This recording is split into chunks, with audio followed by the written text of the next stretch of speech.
So we talked about his status in Chinese poetic tradition, but like I said, he's the flower that attract attention outside of the Chinese wall.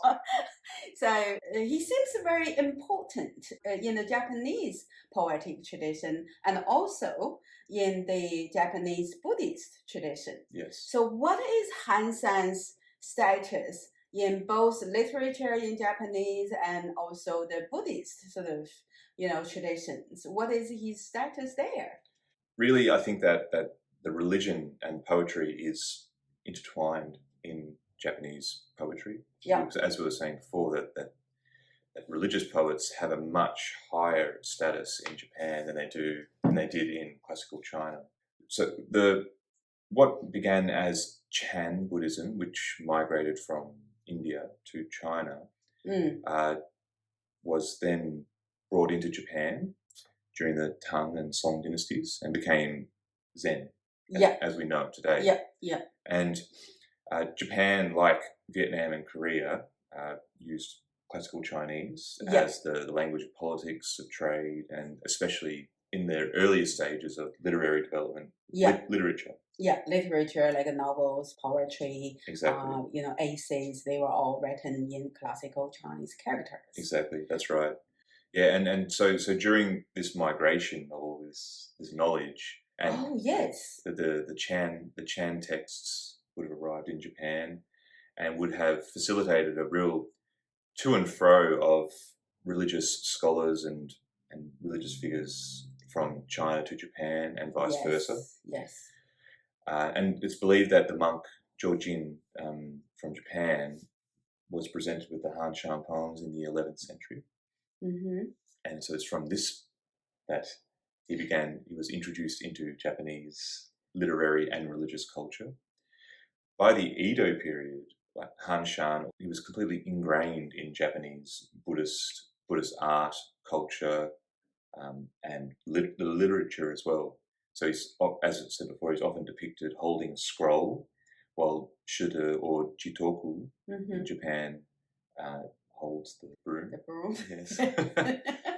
But from a literary perspective, the most important texts to have emerged from Japan regarding Han Shan were the Hakuin commentaries in the Edo period.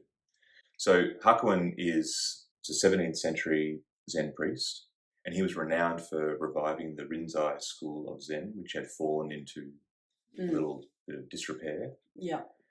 And he famously wrote this really extensive commentary on the Han Shan poems from a Japanese Zen perspective.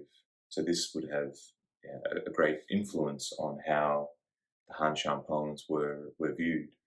Viewed through this Japanese Zen perspective. And Paul Rauser, who's an American scholar, in his appraisal of Han Shan from a Buddhist perspective, so he wrote a book that dealt with a huge number of the poems outside of the more mainstream ones like the Mountain Life and ones from Gary Snyder's selection and focused more on some of the more dogmatic, religious themed poems. And he used Hakuin's commentaries extensively in his analysis of this. But yeah, so in Japan, Han Shan is I think in Korea as well. He has a very high, a very strong following. Korea, yes. As you said before, the flower's fragrance is always smelled from the outside of the courtyard. Yes. And when Snyder translated the poems, the success of the poems in America and also Jack Kerouac's own romanticization of Han Shan led to this reappraisal of Han Shan in China. Yes. There's this strange circulation from China to Japan to America and then back across the Pacific. Yes, and back to China again. We find that in the last 2 decades, I think that was only happened in the last 2 decades that the Chinese start translating back the literature on Han Shan from both English and Japanese. Yes. And there is even scholars who actually exclusively focusing on Han and doing research about Han, which is almost unimaginable, like 20 or 30 years ago, because Yes. Han was absolutely unknown, except from the local Buddhist monastery, like in Tiantai Mountain. Yes.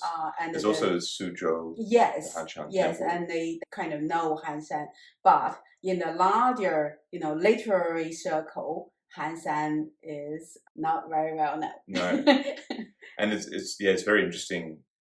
In China, I think in the 1700s, in the Qing dynasty, Yes. when they commissioned the Chuan Tangshi, Yeah. the complete Tang poems, Yeah. Hanshan finally got a mention. Yes. Yeah. Yes. But he was certainly not in the 300 Tang poems.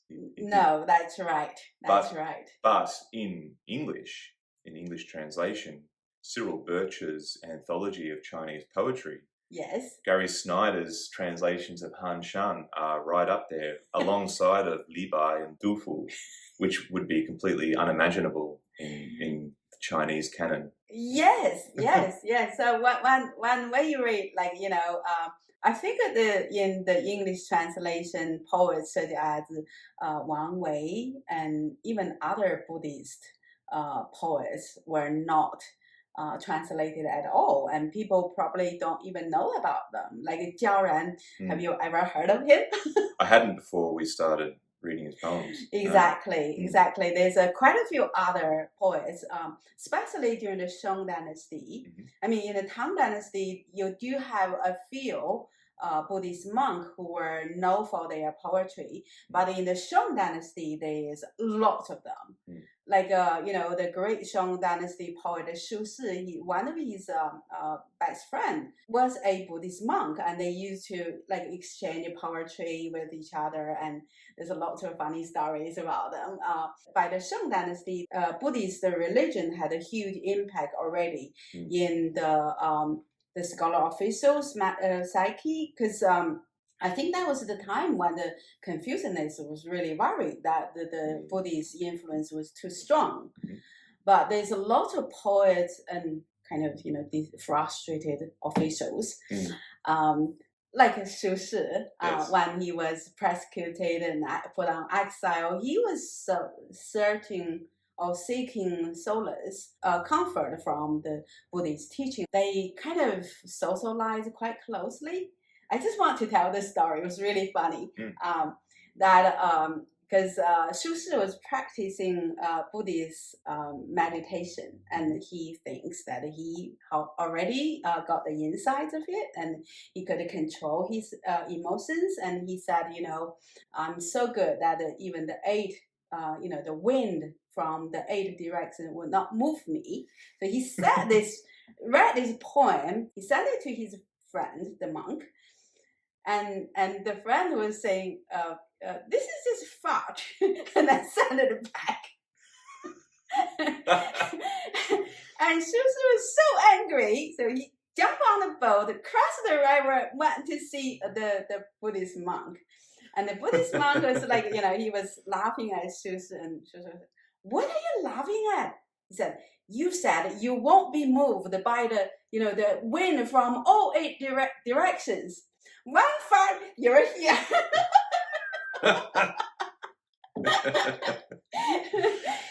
So this I think that's why the Buddhist poetry was so popular during the Shang Dynasty, and that's the time that even Han Shan was better known among the Chinese poets. Shu Si actually wrote a couple of poems about Han Shan. Yes. So he's already quite popular in the Shang China, and that's the time when people actually start collecting his poem, and then it's probably in circulation, quite common. That's how maybe the Japanese monk get a hold of the poem, and then took it back to Japan. So I think but somehow during the following a few hundred years, during the the Yuan, the Ming, the Qing, people probably were not that interested in Buddhism. especially the last dynasty, their Buddhism was more like the Buddhists from the Tibetan tradition rather than the Tiantai and the Zen tradition. Mm. So their Buddhist, tradition and practice is quite different from the Buddhism from the south of China. Yeah, completely different school. Yeah. So the Tibetan Buddhism is quite different from the Chinese Zen Buddhism and the Japanese Zen Buddhism. Mm-hmm. Well, it's very interesting how Hanshan has managed to survive for so long. Yes. Through these dynasties of perhaps less interest in his work, but it has, I think, it really has been a product of his reception elsewhere outside of China that has revitalized him. Yes, and that actually was such a beautiful thing that you actually have this culture and literature transmission from one culture to another one, and then flow it back. And I mean, when the Chinese were reading Hansan today, they were already reading it from with all the added meaning from the Japanese culture. So the Hansan we're reading today, it's not the Hansan from the Tang Dynasty anymore. It's the Hansan that was with the added meaning from the Japanese tradition and also the added meaning from the American, poetic tradition. It's a very interesting example of cross-cultural studies in a lot of ways. Fertilization. Yes, and also textual travel, the way that a text can travel around the world. And Anjiang Hu, I'm sure I got that pronunciation wrong. I'm sorry for that. But he's from Sichuan International Studies University. This is an analysis of the Hanshan poems in terms of the traveling of the texts. I haven't read that yet. Yeah, he published it this year. Oh, wonderful! But the other one's Xiang Chu. His annotation, complete translation and annotations of the Hanshan poems. Yes, that was in Chinese because that was in Chinese. Yes, that was the whole collection that we got. Yes. I was just wondering if you could read one of Hansan's poem, and then read the different translations, and then make a bit of comment on it. Sure, of course. So I've chosen one from that Snyder has translated. I thought that would be appropriate, seeing as I'm primarily looking at Snyder's translations. Yeah. So I've got the original and then 3 different translations from different translators. So the original poem is 重言我不居，鸟道绝人迹，挺记何所有，白云报忧时。祝兹凡几年，屡见春冬意。寄于钟鼎家，虚名定无益。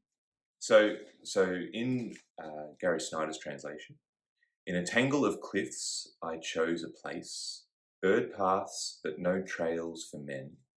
What's beyond the yard? White clouds clinging to vague rocks. Now I've lived here, how many years? Again and again, spring and winter pass. Go tell families with silverware and cars, what's the use of all that noise and money?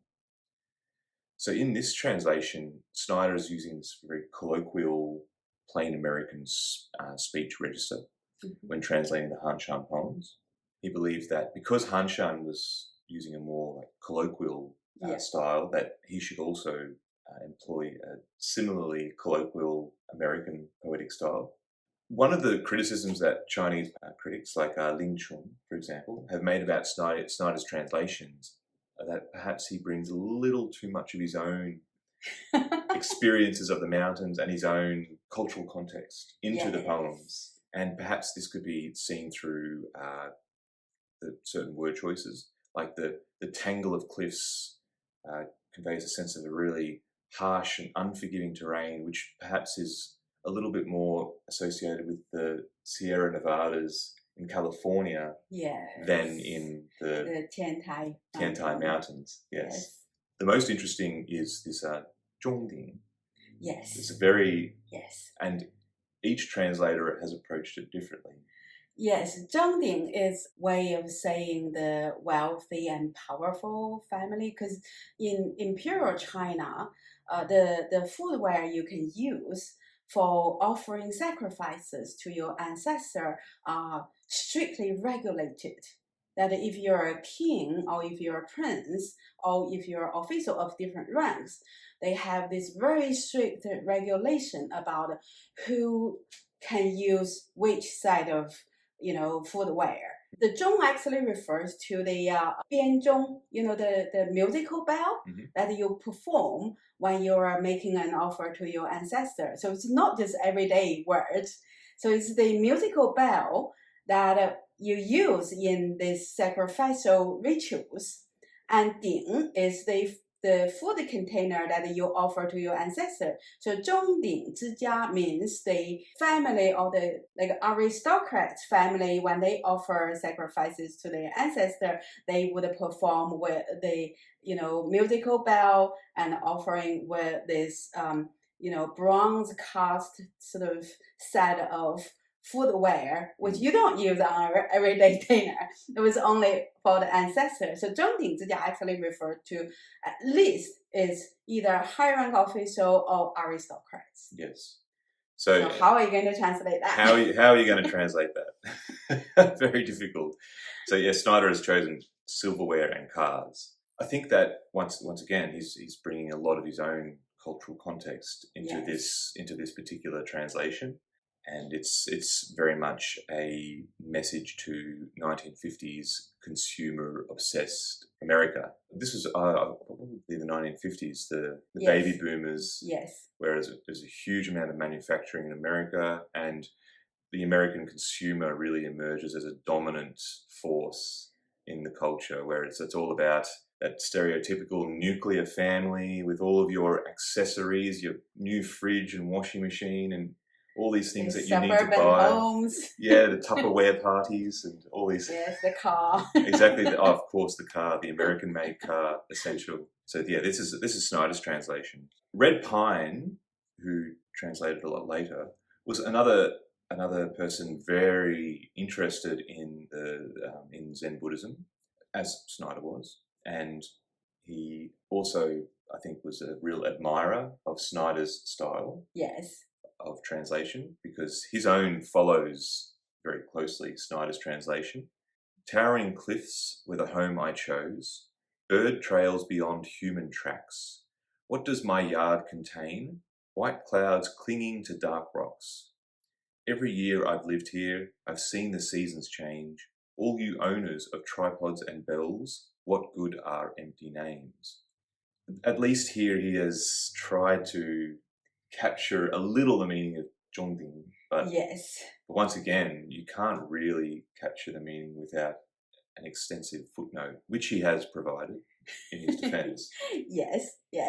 I think he's also a little bit closer to the original text, such as the empty name. That was a translation of Xu Ming, and also, of course, the Zhongding. He's more closer to the original text, such as also the dark rock, the Yu Shi, with Yu means dark and Shi is rock. So it's a little bit more close to the original text. That's right, and I think that he has also tried to, in his own ways, tried to keep to the 5-character line through using he hasn't followed through 5 syllables, but there are quite a few lines where there's 5 words in the line, so trying to stick to that or mirror the structure of the Chinese poem, the original poem. Yes. So that's Red Pine. The last one I thought I'd introduce is Span Hanna. So Span Hanna is from Adelaide, and so he's a local talent. Yes. So here's Span Hanna's version.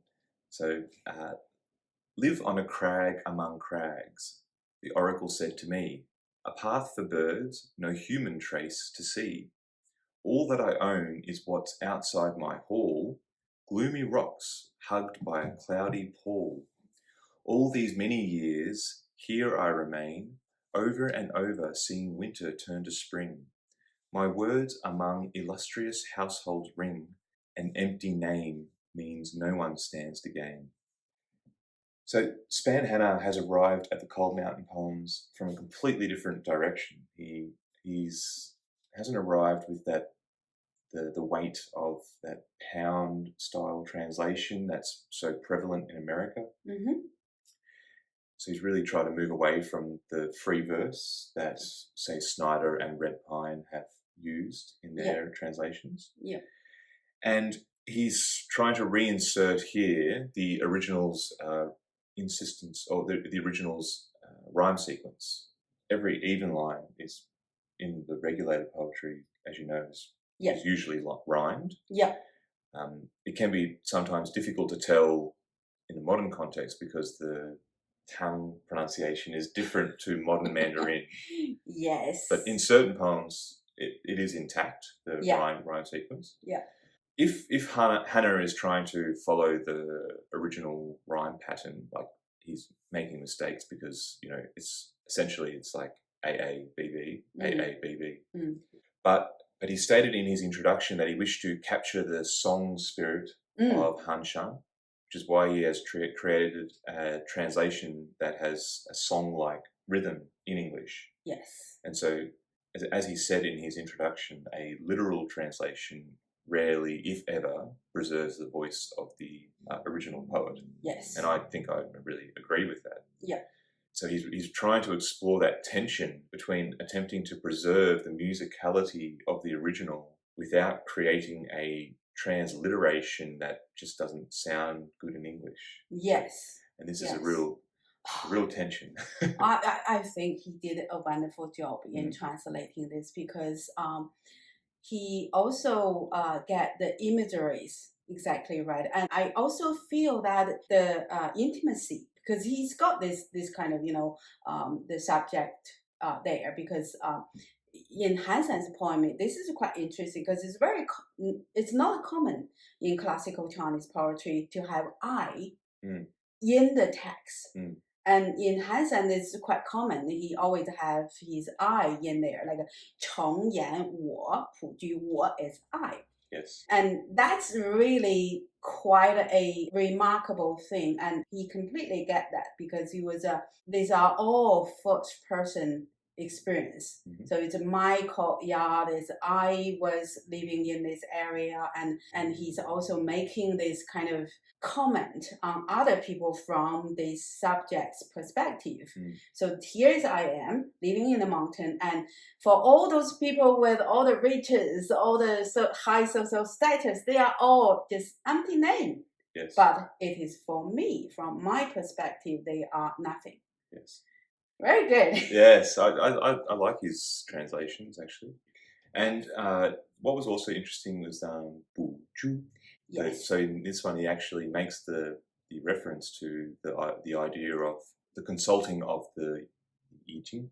Yes. The oracle said to me. Yes. So yes. the oracle has chosen the place to live. Yes. Which the other two translations leave out. Yeah. So it's just really my choice. Like I chose this place. Yes, this is very important because in Chinese, you know about Fengshui, and the Chinese are obsessed with that. Yes. So finding a proper place that fits you, it's extremely important.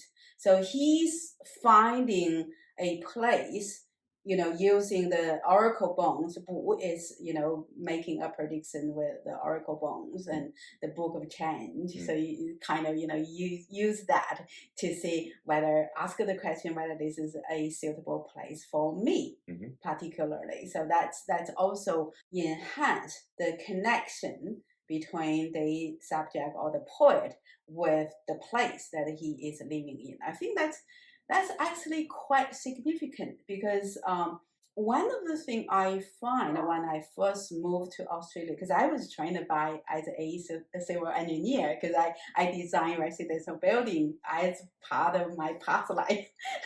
The way I find in residential building in Australia is the orientation. They have absolutely no regard about orientation, which costs you a fortune when it comes to electricity bill. Because when you put your house in the right kind of orientation, it just save a huge amount of money. Mm. Because, and also the design of the house in terms of the where you open your window and where you put your doors and where you get the light and the breezes. These are a huge consideration when you design, say in China, when they construct the traditional kind of planning, the landscape planning, the town, like a town planning, and also building up all sorts of structures. That was a huge understanding of about the feng and shui, because it is concerned about where do you get your water supply, where do you get your breezes, and where do you get the nature environment protection about your building. Because the best location or the best feng shui was that you have the mountain from the back, because that would block away all the north chilly wind, so you don't cost a fortune to warm up your house. And also, when you have the mountain behind, you would have the summer breeze coming from the north to cool down your house when it is in the summer, because the hot air would rise and the cool air from your back would flow into your house when you have a north window.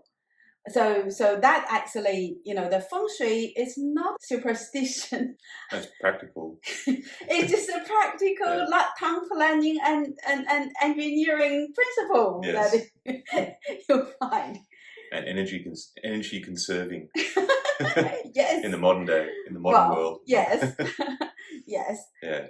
These three translations, I just wanted to show how you can approach it from just completely different angles. Yes. And this is and you do bring your own sense of style and your interests, your cultural historical context into your translation style. It is inevitable.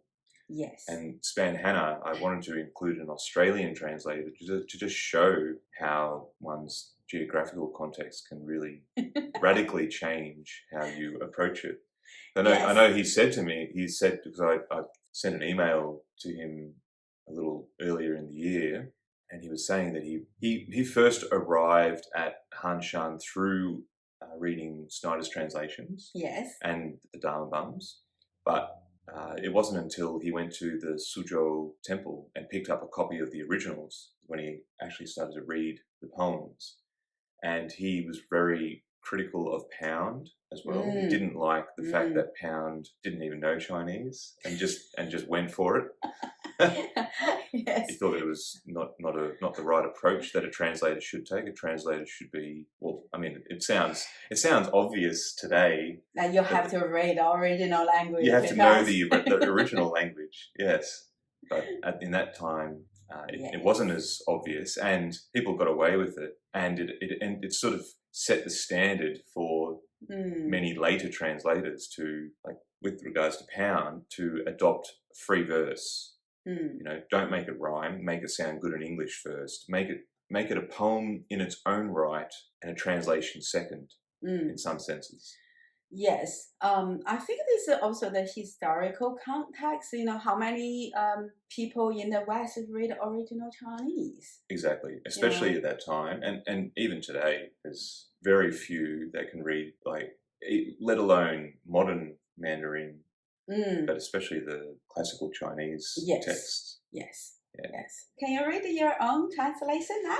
I can. It's not as it's definitely not as good as the others, but I did have a go at trying to translate this. I won't be very harsh on your translation. Okay. So I find myself less influenced by the literal scholarly translation and more from the free verse, really. And that's the approach that I've taken in this particular poem. So I chose a home among the many cliffs. There is no path, only the birds come. What exists beyond my front yard? White clouds fasten to the sunless rock. How long have I been here? Spring and winter, winter and spring, ceaseless. Send word to the households of bells and bronze vessels. Your worldly fame means little. So I'm not particularly satisfied with this particular translation, but it's what I have. There were certain words that I struggle with finding transferring the meaning, like 优势, for example. I used sunless rock.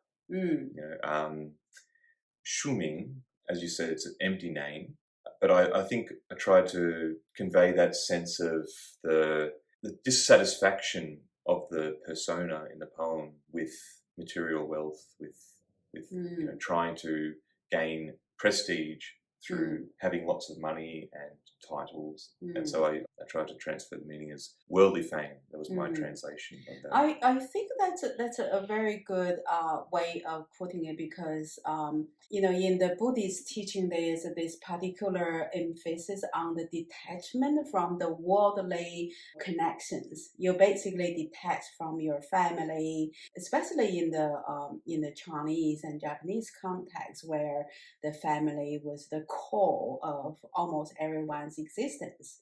Because you define yourself as the son, the brother, the father, and whatever that was defined within the family circle.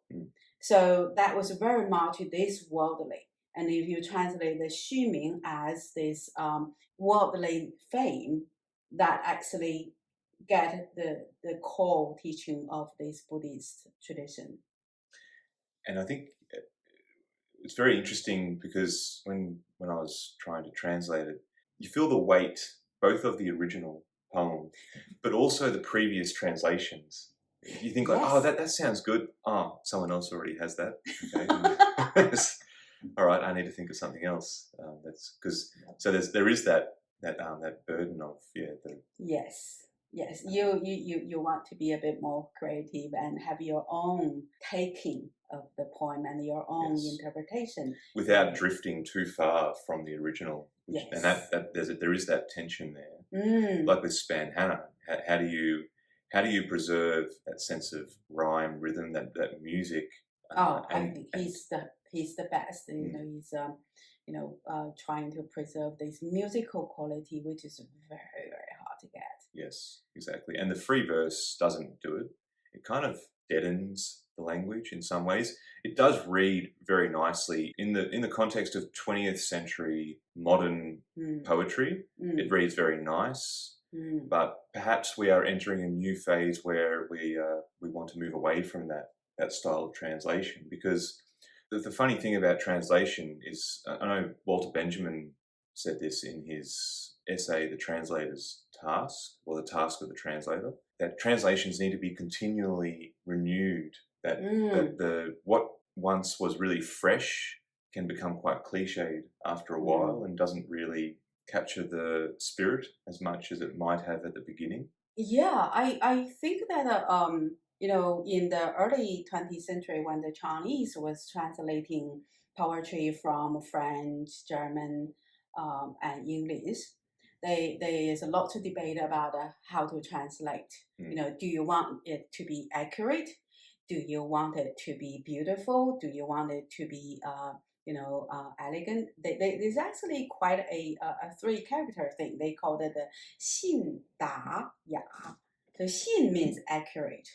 Da means expressive, that you can express what is in the original. And ya is the hardest, that's the elegance, the beauty of it. So both the musical quality of the poem as well as the rhymes, the structure, these are more like in the last category of ya.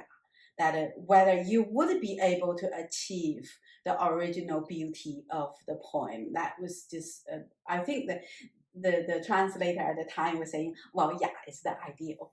So you need to be accurate and expressive. You can express what is in the original text, and if you can do that, that's good. Yes. But if you can reach the elegance, the beauty, well, that's the ideal. That's the ideal. Yes. And that also that sense of the elegance and beauty is a fluid thing. It doesn't.